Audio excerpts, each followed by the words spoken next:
mind, but makes his petition 3 times a day. And the king, when he heard these words, was greatly displeased with himself, and he set his heart on Daniel to deliver him, and he labored till the going down of the sun to deliver him.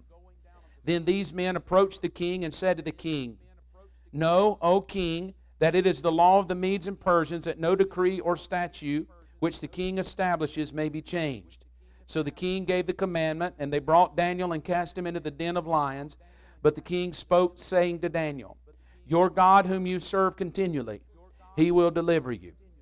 Then a stone was brought and laid on the mouth of the den, and the king sealed it with his own signet ring and the signets of his lords, that the purpose concerning Daniel might not be changed.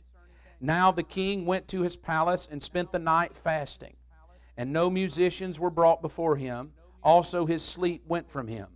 Then the king arose very early in the morning and went in haste to the den of lions. And when he came to the den, he cried out with a lamenting voice to Daniel.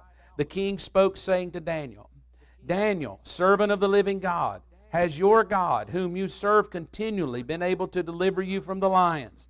And Daniel said to the king, O king, live forever. My God sent his angel and shut the lions' mouths so that they have not hurt me, because I was found innocent before him. And also, O king, I've done no wrong before you. Now the king was exceedingly glad for him, and commanded that they should take Daniel up out of the den. So Daniel was taken up out of the den, and no injury whatever was found on him, because he believed in his God. And the king gave the command, and they brought these men who had accused Daniel, and they cast them into the den of lions, them, their children, their wives, and the lions overpowered them, broke all their bones in pieces before they ever came to the bottom of the den. Most Christians today would just say, well, praise God, I'll just wait till next month and I'll start praying again.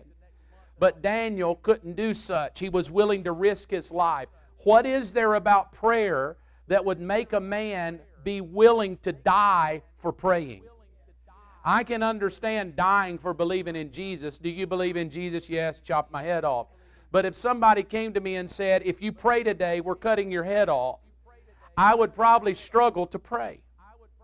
I would probably say, well, now, you know what? I do believe in prayer, and I might just pray under my breath.